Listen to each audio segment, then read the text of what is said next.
It is time for everybody's favorite segment, and it is called Dave Meltzer's Dumb Moment, Dumb Donut of the Week. It is time for everybody for Botchamania, folks. I'm Phil Marks here hosting Botchamania this week for Matthew. Ladies and gentlemen, it is time for all the dirtbag and lily pickers' favorite internet pro wrestling live show segment, and it is called Dave Meltzer's Dumb Moment of the Week.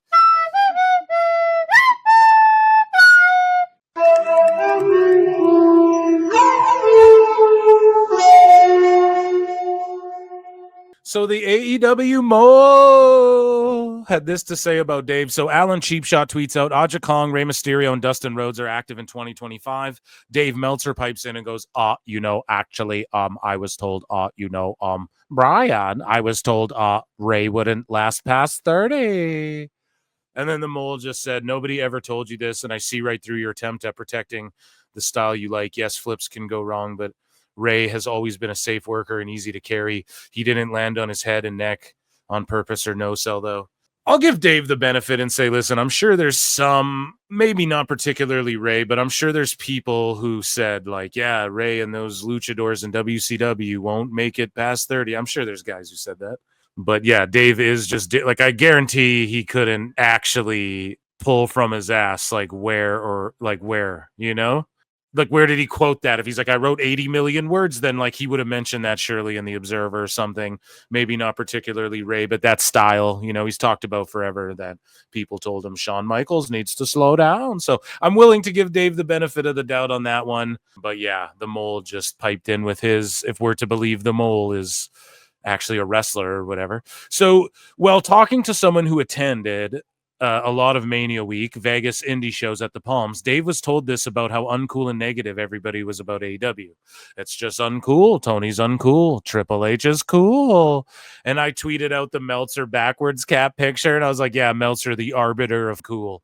But one thing, I don't remember. Let's hear what Dave Meltzer has to say. I mean, wasn't he watching the Suzuki match with a blow-up doll instead of being at Mania weekend or whatever? Wasn't that the case? So who even cares what Dave has to say? Someone just DM'd him one of our correspondents. But yeah, let's take a listen to what he has to say about what cool is and isn't. One thing, I don't remember if you were there or not. Somebody was talking to me over this weekend, and they were at a lot of the shows at the Palms, right? And they said that the one thing when they would listen to people is just how uncool and negative everybody was on AEW. And it's like, so the whole weekend, he thinks that all the fans, so this is what Dave, everyone around Vegas weekend was so uncool. You mean like the tweets we read on the show and that I share on my Twitter where people are like, dude, we're in Vegas and it's not negative. All this surrounding WWE is only online and no one's even thinking or talking about AEW, Dave. Oh, it's just really negative about AEW. Everyone there, they were just being really negative about it. No, Dave, that's you coping. You're an asshole. No one gave a fuck or was talking about AEW. Shut up. Like, the thing is like, you know, they put on like these great TV shows and great matches of late, but it's just, and I go like, what do you mean? It's like, it's just uncool. Tony's uncool. Triple H is cool. You know what I mean? What does this mean? No, we don't know what you mean. Do I have to rewind this? What is he even talking about? What does he even mean? It's just like the people there were saying this. Who's he talking about? Do I have to rewind this shit? One thing, I don't remember if you were there or not. Somebody was talking to me over this weekend, and they were at a lot of the shows at the Palms, right? And they said that the one thing when they would listen to people is just how uncool and negative everybody was on AEW. And it's like, the thing is like, Brian was there in the crowd for Yeetamania. Dave, you were watching Suzuki or whoever wrestle a blow-up doll literally in Vegas, not at Mania. Shut the fuck up. No one cared about AEW. No one brought it up beyond Tony fumbled. Or can you believe these clowns taking shots at WWE? You know, they put on like these great TV shows and great matches of late, but it's just, and I go like, what do you mean? It's like, it's just uncool. Tony's uncool. Triple H is cool. You know. So what is he saying? Like, oh, AEW has put on great matches. See, here's the thing. AEW is getting their worst ratings ever, and they have to cope over lead-ins and shit. And this is all Dave's style, like in its purest form. This is Dave's perfect cell form, that 8-man all-star we saw with the drop kicks into the Doomsdays, into the fucking crowd, off the fucking the double backflip 35-minute match where Hangman wins with 2 clotheslines. That's his style in its purest form. And so Dave's like, well, you know, they're saying Tony, he's trying to make belief that the IWC is real life. He's like, well, they're saying Tony Khan is putting on great shows with great matches lately, but he's just uncool and AEW's not cool and Triple H is cool. So that's why everyone likes WWE. Not because it's good. It's just like Triple H is cool and Tony Khan isn't cool. Is that his cope now? Like, I don't understand. I mean, and it's like, man, that's and in a big sense, I've kind of said that same thing for months, but I don't think I really expressed it well sometimes. And when I was told that, it was kind of like, yeah, that's kind of the thing. WWE is just cool, and we're in a society that we're, you know. It's not that it's just cool. Like, okay, what makes it just cool? Well, it's just cool just because. Well, what about before? Well, it wasn't cool. Just cuz or what, Dave? Like, why is it cool? It's because the storytelling, the booking, and the matches are better. That's the argument you're not ready to have. You just say dumb shit like this, and people go, why, Dave? You're right there. You're starting to realize, goldfish brain. Now tell me why. And then just like that, you forget. And you're like, oh, shit. That's another flip over there. Cool. And we're like, why? Why is it cool? It's because the wrestlers, the way they're booked, the matches, the way it's presented, sports-based. That's why it's cool, bro. Whether it's music or whether it's movies or whether it's anything, it's like, you know what I mean? It's like when you're uncool, man, you're just uncool, you know? Like there's TV stations that are uncool. It doesn't matter. So like you, Dave. So when you're uncool, so you're just uncool. All right. Thanks for admitting it. No matter how good a job they do and what their programming is, those stations are uncool.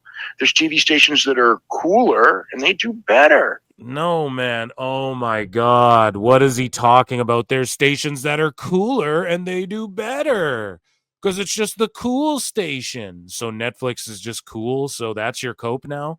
There's some shows it doesn't matter what they put on. So AMC was the cool network before they put Walking Dead on the fucking air.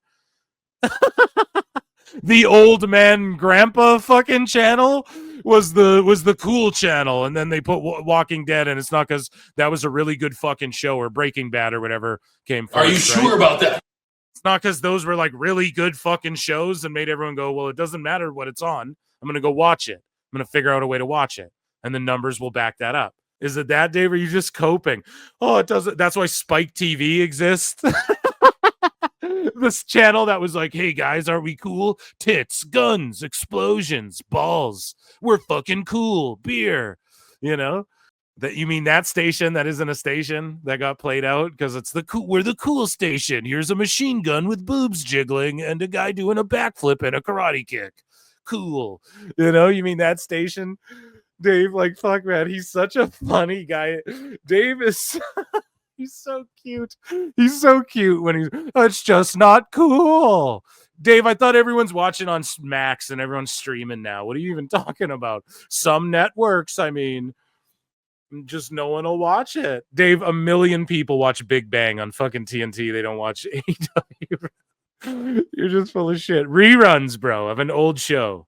Well, it's just cool. You could put it on any fucking channel. A bunch of people are going to watch Big Bang, bro. Like, you're just coping so hard. And it was kind of like, yeah, that's kind of the thing. WWE is just cool. And we're in a society that we're, you know, whether it's music or whether it's movies or whether it's anything, it's like, you know what I mean? It's like when you're uncool, man, you're just uncool, you know? There's TV stations that are uncool. It doesn't matter how good a job they do and what their programming is. Those stations are uncool. There's TV stations that are cooler and they do better, you know? So USA and Fox are cooler than TNT. Fox is cooler than TNT. Dave is gonna fuck around. Now he's talking shit about TBS and stuff. I hope next time Tony breaks out the Observer star ratings and the cage match ratings at his meeting with fucking WBD, they're like, why is this putz talking shit about us? Saying we're not cool. Compared to Fox? What the fuck are you talking about? And WWE is very cool right now. AEW can't do what they did. They can't do 60,000 people 2 straight nights. They can't do it. And so therefore they're secondary, and it's like, it doesn't matter. People say the booking this, the booking that, ain't the booking. It is, man. Why can't they do 60,000? Because the fucking booking, and they talk all this shit. And the fans are dumb and talk all this shit, and you talked all this shit. So if you didn't talk all this shit, and they stopped talking all this shit, and Tony just admitted, hey, I talked a lot of shit, I shot for the moon, man. I shot for the stars. So I'm trying to do the damn thing, and I'm still in this game. You think it's over? We're making 14 million this year, bitch. Flex what you got. It's like that Cat Williams joke. Like, it doesn't matter what car you're driving. That's your shit, bro. You flex that, own that shit. You know what I mean? But he's not doing that. It's like the delusions is what's being flexed and the fake stuff. And so they can never get ahead because it's an imaginary line they can never get to. Now, should they be doing 60,000 2 nights in 6 years? Fuck no. No one expected them to do that. But the fans are talking shit. And the fucking Dave Meltzer, you're talking shit. And most of the wrestling outlets are all talking shit and shilling. And we're all like, what the fuck? Like, how are they not seeing what we're seeing? And people start waking up to it over the years. That's all it is, man. And it was exciting at first, and they didn't keep that momentum. Were they supposed to? No, ebbs and flows. Were they supposed to lose like half of their, like double their audience, more than double in 6 years? I don't think so, man. I really think that that's some TNA shit, that they had and still have the potential to do more. They got to do a hard reset and do a different approach if they're going to go indie style. If you're going to go sports entertainment, then they have a shot at competing with WWE legit in like one day, maybe in 10, 15 years, if the business is managed right and they pull the right moves. They have the resources and the finances to do that for sure. They still could. I try to still pitch. Like, here's the thing. Other people just yell, this show, I hope it fucking dies. Like Joe Pesci did in fucking Goodfellas. So, right? Like, some people just yell and they don't offer like real, here's how you fix shit. But I try and pitch all the time. Like, well, why, if Tony wants to do the indie shit, just approach this like a fucking super indie fed. Like, I always thought they were going to try and WCW it like Dusty Rhodes style, and they had Cody Rhodes at the helm.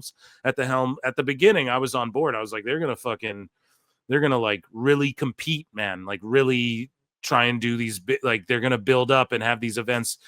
But no, it went crazy. It went off the rails after like 2 years, it just went completely off the rails. I say after year 2, it's pretty much just been fuck up after fuck up after fuck up. And there was some moments with Punk. They had it again right there.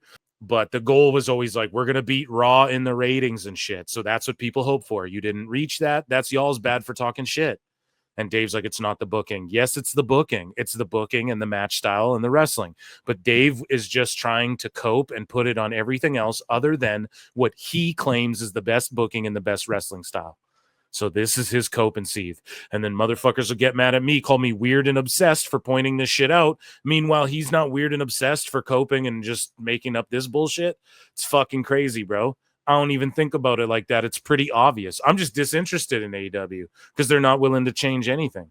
So it's like the worst thing you can do is have people uninterested and uninvested in it one way or the other, And there reaches a point too where people just go, oh, I think I'm just I don't know. Not for me. Maybe I whip on Dynamite. Collisions, like whatever. Collisions, if I fall asleep and miss half, I don't give a fuck. I don't care. And it's up to them to draw in the viewer and to retain viewers. And slowly, dude, it's just, I could care less. They have a couple interesting things going on for me. But even the Fletcher match, it fucking, I pointed that out as like a key thing. It started good. And then it went like 45 minutes. And I'm just like, dude, this isn't how you get anyone over, man. Like, when are you going to learn? When will somebody just balls up? When is Danielson going to balls up and go, hey, dude, listen, like, this is fucked and this is fucked, That's all I'm saying. Let's continue along. It just became uncool because enough people. And the people who do say shit, they just get fired or buried anyway. So it just doesn't matter. There's no saving it. You just got to let it go, and you gotta fucking just let it TNA itself, and then hopefully it resurrects. It will never resurrect with Tony at the helm, though. Maybe one day if Danielson takes it over, he could do it, But he's yes manning for money. Like, it's true. And I mean, I don't blame anyone for doing that, by the way. I'm the number one defender of go ahead and just like get paid and shut the fuck up. Like, some people, that's an easier way to live life. I get it, you know. I get it, dude. It's easy. It's much easier. Told you for a long enough time that they're a money pit and it's a spoiled, you know, rich kid and blah blah blah and all It is that, and you know, and that just makes it uncool. Yeah, it really does. Here's more of Dave's cope here. You know, it just became uncool because enough people told you for a long enough time. Because Dave, it didn't become uncool because motherfuckers like you are the one at the helm. Like, this is cool and this is what good wrestling is. This is like when your parents tell you, hey, we're down with the hip stuff, brah. And you're like, what the fuck? You know, your parents do some shit. You guys know what I'm talking about, right? Your parents like think a word's cool or whatever. This is a trope in television and stuff for a reason, right? Art imitating life, etc. So it's a trope for a reason, but your parents think something's cool and then you're like, this is lame as fuck, you know? That's essentially what it is when Dave's like, this is the best wrestling, 5 stars. Do you guys remember 15 years ago in Japan when, you know, do you guys remember a decade ago in New Japan when Omega, who's 40, and Okada, who's 40, had these crazy matches? Let's redo them. Tony Khan, it's 5 stars. Do you remember these flips that were cool in 2015? You know, that went viral in 2013? That shit, bro, you're trying to bring that back and saying that's amazing shit, and that's why it's uncool too, Dave. But he will take no responsibility for that, you know? And it was the hip cool thing at the start, and then they fucked it up. They fumbled it. That they're a money pit and it's a spoiled, you know, rich kid and blah blah blah. I just hit the Riz face. Skibbity, Ohio, the best guys, the best guys, the Rizzler. I couldn't name anyone. The best guys, Logan Paul is what I was gonna say, but he's a WWE guy. I don't know any of these influencers these days. And all that, and just the ones who show up in WWE. You know, and that just makes it uncool. And then the guys all want to really be in. And I guess AEW. I didn't know about the big boom guys until that. WWE, which, you know, there are obviously people there who do want to be in WWE, and there's obviously people who absolutely don't want to be in WWE, and there's people who just want to, you know, and there's Grease is quite possibly the greatest film of all time. Also people there who just want to make the most money, and they can make more money in AEW, so they want to be in AEW because that's specifically the goal. Is no, dude, they don't see, Dave, that's specifically the goal, is to make more money. Yeah, but Dave, that's the ass backwards way, you know, because in AEW, the work style is more physical. You have to hurt yourself because that's what Tony likes. And they don't all get more money. And also, when these stars come in and get more money, here's the thing. That's ultimately the goal. But Dave, you make more money in the long run for WWE when you become a part of that machine and that legacy. And on Dynamite, like, how many followers on Instagram do some of these people have? Like, Vaquer just hit 1 million. You know, how long has she even been in WWE? It's like, it's a powerhouse, man. The video games, the legacy, when you main event WrestleMania, the all of these things, right? There's more money in the long run. In AEW, there's more money up front, and then you got to risk it all. You got to risk getting some on you. You got to risk your fucking neck doing this crazy style. You got to risk dealing with the egos and the temperament and the bullshit and getting ghosted. You got to risk, okay, I'm on like a per appearance and I can't appear anywhere else, and I need approval from them. And I'm trying to get this contract, and hopefully I get put on a contract, but I might not get put on a contract, you know, or you get put on a contract and then where's Roosh? Where's Wardlow? Where's Ricky Starks? Where's fucking, you know what I mean? Oh, he's in WWE. Go figure.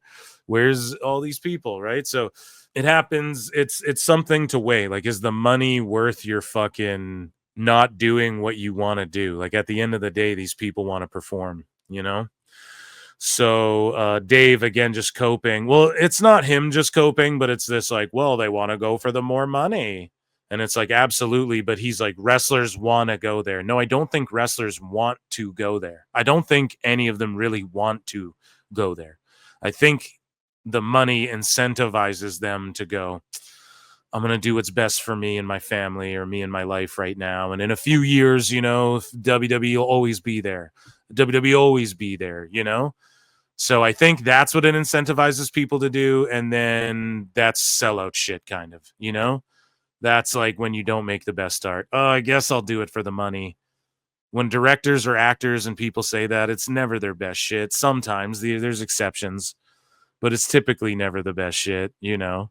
Like you want to make the most money from your art, but if you do it because your art's the bangingest shit, then it's more valuable, you know, at least to you, at least to your in your soul maybe. But some of these people, man, they just don't. It's the whole grind thing. Like they just some of them don't want to do it when they're young enough to do it.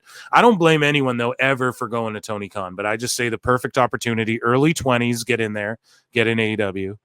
And then, or if you're someone who's like, if you're new in the biz, try and get there early, you know, and just take what you can, take it seriously, work out, pick brains that are back there, take as much money as you can, get in the best shape of your life, all that shit.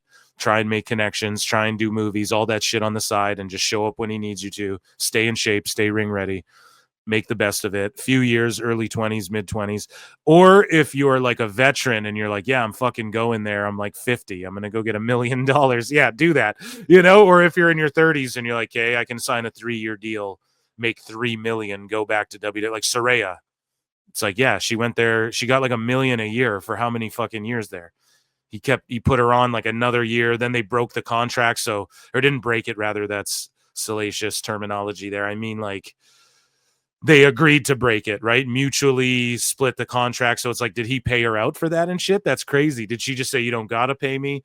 Whatever it was there, she got out early. And it's like, she's still in her 30s. She can go to WWE and just like, I don't fucking know, host the Evolution pay-per-view. Like they'll just find something for her to do, man. She can just be like a talking head for them or whatever the fuck. And that's good for her, you know?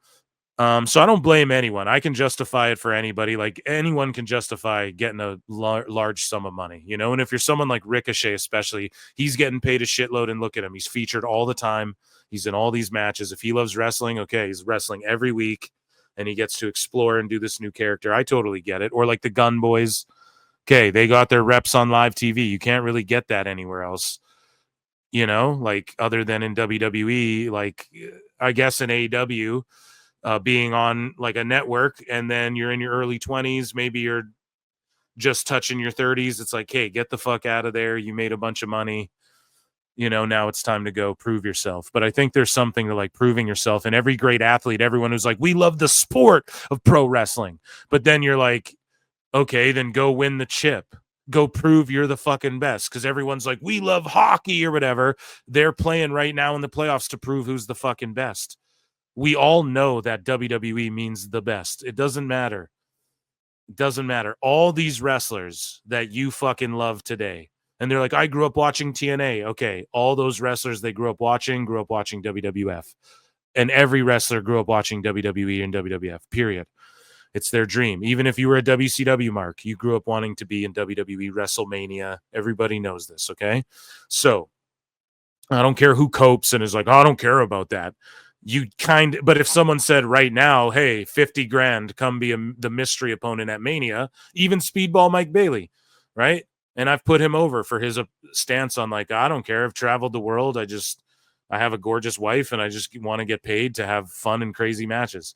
Like I've never really cared about Mania. But if someone was like, we'll give you 100 grand right now, fucking be the mystery opponent at Mania, you don't think that would be on his resume? And he'd tweet that out and be like, holy fuck, talk about dreams, or like something you never thought would happen. Anybody, man, everybody wants it. So ultimately at the end of the day, man, for the people who yell, we care about the sport, you all choose the money. And even Dave is calling you all out here to bring it back to Dave, folks. And I was going full circle with this. Dave is calling you out here too, saying, well, I mean, you just go there for the money. Because that's all it is, man. Y'all are sellouts. But meanwhile, WWE sponsor Mania and all this shit you guys want to talk. So you're mad at the money. Now WWE wrestlers are getting more money. Now what? Now what? Now what's the excuse? Your money and your dreams. Now what's the excuse going to be? It's because it's friends. It's just wanting to do what you want. It's twisted egos in the business that got twisted from the likes of Meltzer and Money Marks, you know, like Tony Khan fucking things up, like the indies bitching about, okay, stop canceling for Tony Khan, you know, like literally saying that in group chats. And yeah, we'll finish this Dave clip here, but I had to spit. I had to cook there for a second, okay? And just help you all understand how it's like, no, man, the people are all like, we love the sport of professional wrestling. Okay, then go be the best in it. Danielson, I'll listen to him all day. He went in WrestleMania. They changed to WrestleMania to be about him. He can say all the shit he wants. You know what I mean? Whatever. That's Danielson. But you other motherfuckers, bro, bruv, getting all butthurt about the grind and shit. Come on, man. You know what's up. You all know what's up. And then the guys all want to really be in WWE, which, you know, there are obviously people there who do want to be in WWE, and there's obviously people who absolutely don't want to be in WWE, and there's people who just want to, you know, and there's also people there who just want to make the most money, and they can make more money in AEW, so they want to be in AEW because that's specifically the goal. They can make more money up front. See, Dave, you're giving bad advice, and this is why it's 50% off $14.99. I'm no mathematician, but it's just, isn't that just back to your regular price that it used to be? You dumb motherfucker. No, but it's just like, bro, you make more money in the long run in WWE if you're about it, if you're good. And some people, yes, there's exceptions. I bet Cardona's like, no, I actually made more doing the indies. Sure, you hopped off and they exploded and you fucking jumped on it, bro. That's a rare, you're a fucking diamond in the rough, though. It's not like everybody did that and can do that. We have this Meltzer clip fucking up. The black helicopters, Meltzer's trying to pull us down.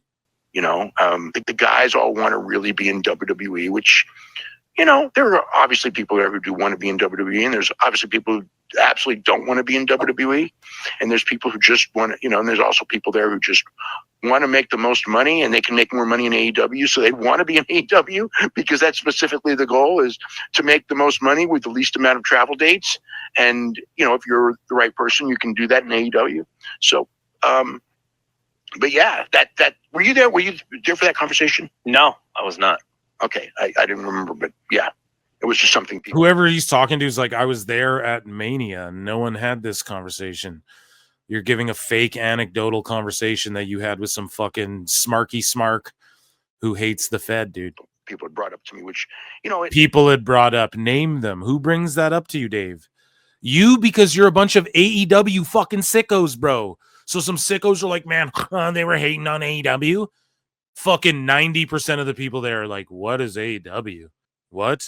AEW? You mean A&W? Yeah, they have great teen burgers. What are you fuck you talking about? It's something I knew, but when someone else tells you it and someone's going, you know, it's something I already knew because I'm a psychic, actually. So I already knew that, but I already knew that even though I wasn't there because I'm psychic. I'm Professor X.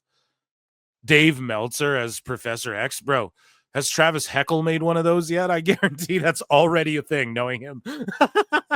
I already knew that, but when people confirm it to me, when AEW Cero Miedo DMs it to me, when Train Bamager lets me know in DMs, that's what they're doing. People in the audience. The best guys, Tony Khan. You know, and it's kind of going like, and you know, well, and they're kind of like, you know, they go actually like I was, you know, they told, well, I knew Professor X. How do you overcome that? And it's like, you know, it's the hardest question in the world. Mm-hmm. How do you it's the hardest question in the world? No, it's not. I've given a billion fucking things. I need to do a special pod. Would you guys listen to that? You all have to listen to it. I'm going to get a guest, maybe one or two, and I'm going to give them homework, and we're going to actually come up with ways you can turn AEW around and not just throw away bullshit. And I know I throw a lot of shit at this show, and if you listen to the show, I've pitched a billion fucking ideas, but like these Muppets need to hear this shit. Because, you know, because what do you do to overcome it? You know, it's just like... Well, Dave, you stop putting it over and talking about it and glazing it. Treat it unbiased. That's step number one. I promise that will help public perception leaps and bounds. You know, do you put a new guy as the face of the company? Yes, you do. You get Moxley the fuck out of there. Pretend to sell the company? You fucking do. Pretend to sell it and let Danielson run it. I don't, you know, it's like, you know, no one will buy that anyway. And it's... Sell it. Actually sell it then. Do everyone a fucking favor. Sell it. You know, it's a problem that they're going to have. That was the question that no one will get behind that. Yeah, TNA never. No one got behind Dixie Carter getting out of there and Scott D'Amore running shit. Yeah, that'll never work. Switching up how things are operated. Jamie had and who owns shit had sent into us. So I was gonna ask it, and then you just basically. Jesus, man, Dave is such a fucking clown shoes when he does shit like that, man. Let's see here. What else do we got? So. Dave says the latest on Mayu Iwatani potentially joining WWE. He says WWE's been after her for years and years, Brian. Io Sky doing so well might have encouraged her to go. They tried to get Io, Kyrie, and Mayu Iwatani years ago. So, yeah, a lot of these stardom people are eyeing up WWE because who wouldn't? And Dave's going to have to cope with that shit. Meltzer said what tweets out, since this concept is still difficult for Dave to understand after 40 years. Jade's family and other people. He's just talking about other people count as part of WrestleMania's attendance, even if they didn't appear in WrestleTix's counts, right? Because Dave's getting all worked up over, they announced the fake numbers, but it's like in attendance is different. You guys know this because you played this game for Tony Khan. They played that game already, and we all know it. And so Dave Meltzer here talking about benching. And I tweet out, if Dave studied the pro wrestling, TV, NFL, and Wagyu beef businesses, he'd understand damage control are about to make a big return. The best guys, Nick Khan. And I tweeted that out because Dave doesn't fucking understand, seemingly. The best guys, Tony Khan.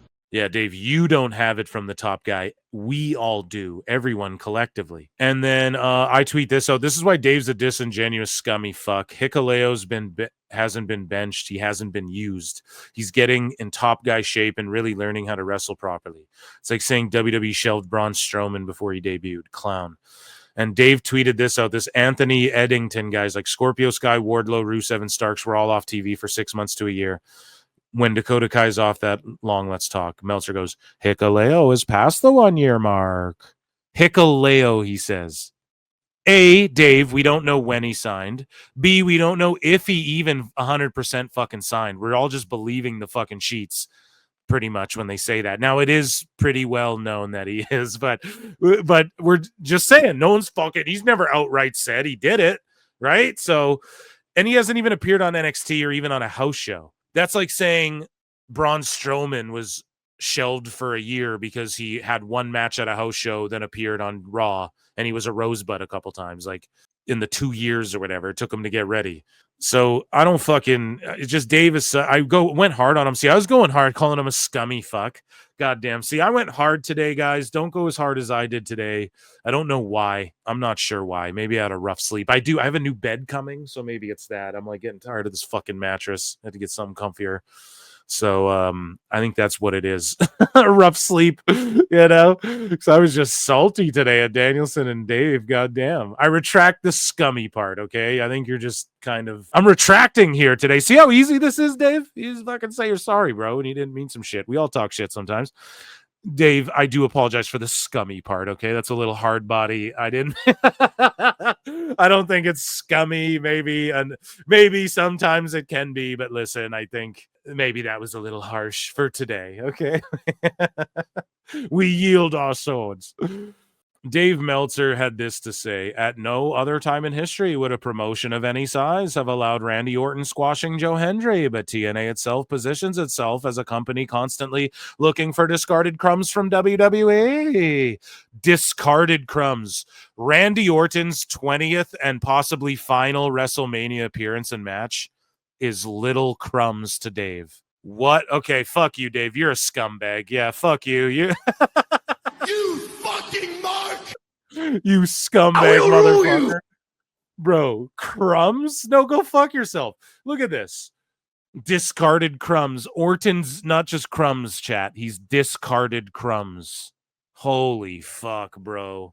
And yeah, this is craziness to say that. And meanwhile, AEW signing up the old WWE guys that nobody's watching anymore for millions of dollars a piece. Meanwhile, Orton is a discarded crumb, the most viral moment from WrestleMania. And figures anything to keep an open relationship is good for exposure. TNA agreed to it, which in a sense showed how desperate they really are Dave, it's not desperate. They're a working relationship. They just accepted their position in the hierarchy of pro wrestling. That's all it is, bro. Something AEW, which it's so funny because Dave is like, oh, well, we just have to accept AEW's number 2 now. I swear to God, Dave's becoming like an animaniac on my end. He's becoming Whitney Cummings or like an animaniac. But Dave's just like, Brian, they just have to accept their number 2. They're the challenger brand, Brian. The problem... The problem with that is that now with TNA, he's not keeping the same energy. So it's like, okay, they just accept that they're like a number 3. It's like WWE, NXT, TNA, or like TNA and NXT are sort of level with each other a little bit, kind of. And they accept that. And now you're saying how, well, we just have to accept this about AEW. But then TNA's just accepting that and doing good business because of it. And you're against it, Dave. This is the bias. This is why shit's uncool, as you say. This is why TNA's cool. Because Joe Hendry's cool and Orton's cool and WrestleMania's cool. And they just did that cool ass segment and moment that will live in Randy Orton RKO out of nowhere history books highlights. When Orton retires, that one will be in the fucking history books, and him hitting that pose will be in the history books. It'll be in all the highlight packages and shit when he's inducted in the Hall of Fame one day. And you're just sour grapes, bro. Because TNA is going to fucking outdraw a fucking AEW show. A TNA show will outdraw an AEW show that are close in proximity, and everyone's going to argue about it this year or next year. Yes, I'm extending the prediction. No, but if it's not this year, next year. If they stay doing what they're doing, man. Anyways, the quick win was one thing, but the second RKO after the match didn't leave you with the idea that the guy is the level of or below a WWE prelim guy. Okay, so is Matt Riddle below a WWE prelim guy because he took the 2 RKOs and was smiling about it? It's just an initiation. It's just, I'll make you famous. It's just when Undertaker would go out there and fucking give you the last ride. That's an I'll make you famous moment. Not all of those, Meltzer, were Jeff Hardy versus Taker in the ladder match that I'm sure you fap to every fucking 3 months. Okay. Not all of them are that match, which was a stellar match. One of the best Raw matches, by the way, ever. But some of them were just Taker, I'll make you famous. He choke slams the shit out of you, whatever. Anyways, let's listen to Meltzer and Alvarez talking, I'm assuming, about this, because Meltzer said quote tweeted himself with this. We had a TNA pay-per-view. I presume you did not see this show. I did not see the show. Of course he didn't. But he knows what TNA will just do. They'll do anything. They'll get down like Trish and bark like a dog, Brian. He didn't see the show. So he's watching CMLL, not talking about Raw. This is literally what Dave's doing. He's talking, instead of talking about Raw's debut on Monday on Netflix, and he only started because of Monday Wrestling on TV or whatever, and that's the only reason he ever started his show, and he fucking would rather talk about CMLL than Monday Night Raw being on Netflix. He would rather see Minoru Suzuki wrestle a blow-up doll literally than fucking Joe Hendry and Orton and Yida Mania at WrestleMania. And he would rather watch all these other things and talk shit about TNA and talk about Rev Pro and Stardom, but he's not even watching TNA. She watched the entire pay-per-view. How was it? Pretty good show. The opener was Casey Navarro, Matt Cardona. Jesus, man. What a fucking clown. Dave is such a clown, man. And so Meltzer said, what tweets out? I can't believe I'm paying $14.99 when Dave is dropping this kind of street knowledge for free on this app. So this guy here, Derek Brooks, says, would you agree that this is not a good indicator of median income? And just looking in the crowds and looking at ticket prices can tell me that. And then Meltzer goes, the problem is not prices, as WWE prices have shown, but of demand. JCP once tried $1 bottom tickets for a TV taping at the Forum in LA and still only drew like 5,500 people or less. Yeah, Dave, it's like kind of like when GCW outdrew AEW in the same building, but you called it a sellout and coped over it. AEW has a ticket demand issue. Well, at least he's being honest about that. It just people don't give a fuck, bro. And it's because of the booking. Why did people care, then stop caring? Huh? Weird, Dave. Maybe it's because the wrestlers they feature, the wrestling style, and the shitty booking. I was at a concert at the SAP Center and all the Raw publicity for an upcoming show focused on $20 tickets available. He's always just anecdotally. I was at a show. It's only $20 tickets. Can you define ticket demand issue, Dave? Yeah, it's just supply and demand. Not enough people want to buy tickets to see the show. But 1 million are watching on Max. Money can be exchanged for goods and services. Here's the other thing too, bro. And Meltzer said, what, the GOAT just owned him. But it's like, exactly, man. The attendance reflects the ratings too. Like, if the ratings are up, why isn't the attendance reflecting that? And Dave will sit there and lie. Oh, I mean, it's up on Max, not including Max. Okay, then why are the attendances down everywhere? Well, everyone's just staying in and watching on Max. Like, what's the excuse there? Your logic. That's why Meltzer said what points this shit out and used the Simpsons meme, is because here's where like his logic his math doesn't math. It doesn't connect, because it's like, okay, so why are the tickets down? Then why would the viewership magically be up way higher just because it's on Max? Just because. Doesn't even make sense, bro. Why aren't the fucking, more people are seeing it, so why aren't there more tickets being sold? Why is it less tickets? It's just insane. The math won't ever math. And that's why Dave Meltzer has his, the flute championship exists. That's why I'll continue to clown you, buddy, and call you a scumbag. And that, ladies and gentlemen, was Dave Meltzer's dumb moment of the week.